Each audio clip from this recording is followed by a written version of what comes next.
What's wrong with welfare? Well, helping people out of poverty is difficult, okay? You need discretion. You need to understand somebody's individual circumstances. The government isn't capable of that type of nuance, okay? When you have these means-tested social programs, all the government does is they create some condition, and if you meet the condition, then you're eligible for whichever handout. Which is a logical way of doing it, right? If there's a single-parent household, then they probably need more assistance, right? So they should be eligible for extra benefits if they have a single parent household. But that's actually bad. That creates a perverse incentive because this means you are paying people to stay as a single parent household, right? If somebody upgraded to a two parent household, which is much better, much, much better for the well-being of their kids, you peel away benefits from them if they upgrade from a single parent household to a more stable household.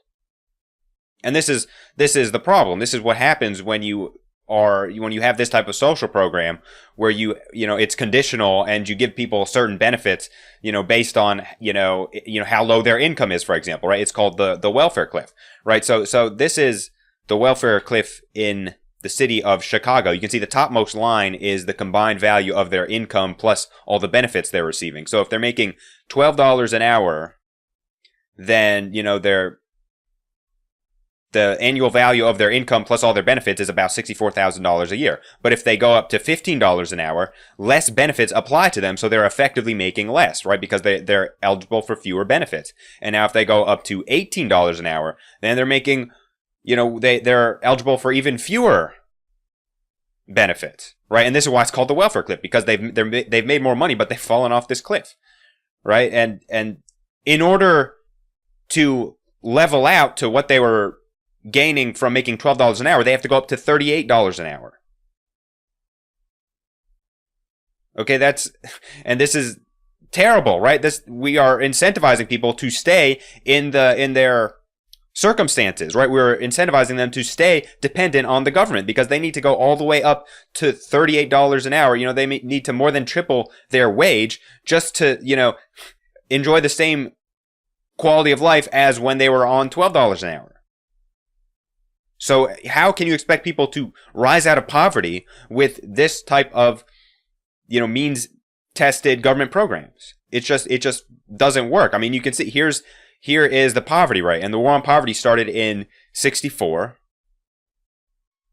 and you can see in the years immediately following, the poverty rate went down a little bit. Of course, it was already going down before that. So, well, it continued going down, and then it basically leveled out, though. So it's been between this 11 and 15% range ever since, right? It's basically leveled out, the poverty rate. But the population has increased, so we actually have more people in poverty now, right? You can see here is the poverty level, which is the amount of people in poverty, and we have more people in poverty now than when we started the war on poverty. So it's been a spectacular failure, right? And it hasn't solved poverty. It has actually helped perpetuate it to the next generation because of the nature of these means-tested social programs where people, they have to stay in their circumstances. They have to stay as a one-parent household. They have to stay on, making low income or they lose their benefits. And it doesn't work. And it has created intergenerational poverty.